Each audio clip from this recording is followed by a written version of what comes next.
bénéficier. Et peut-être même ses petits-enfants, qui sait encore. Et c'est le plan.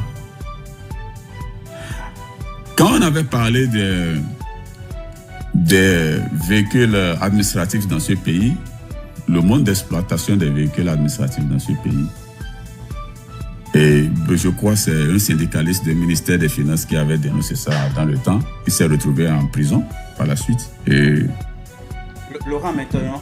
Laurent Métoyon. Est-ce que vous avez souvenance de ce problème, cette affaire-là? Laurent Métoyon a dit que ce n'est pas bon.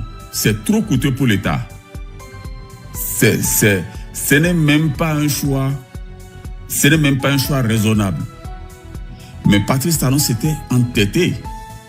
Et des gens nous ont dit que c'était la meilleure des choses à faire. Ils ont applaudi ça comme ils sont en train d'applaudir que Patrice Talon a fait des choses que personne n'a rien que c'est. Il n'a rien fait. Mais on a laissé Patrice Talon siphonner plus de 2500 milliards dans les estimations que nous avons reçues entre-temps. 2500 milliards de nos francs au profit d'une société Syste qui appartient à Olivier Bokor, enfin à Patrice Talon par le biais d'Olivier Bokor. 2500 milliards ont été siphonnés rien que pour affaires de voitures administratives.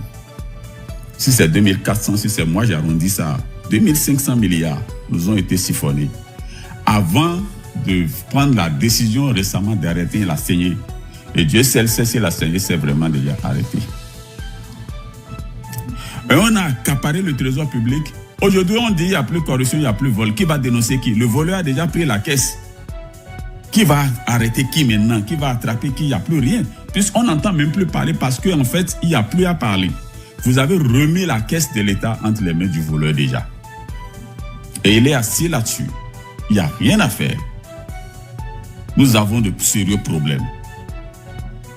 C'est ça en fait le problème qu'il faut comprendre au Bénin. On voit, on vient nous remettre comme, c'est pas, une couche de bitume quelque part, entourée de je ne sais quelle pot de fleurs, je sais pas. On fait du bling-bling quelque part dans Cotonou.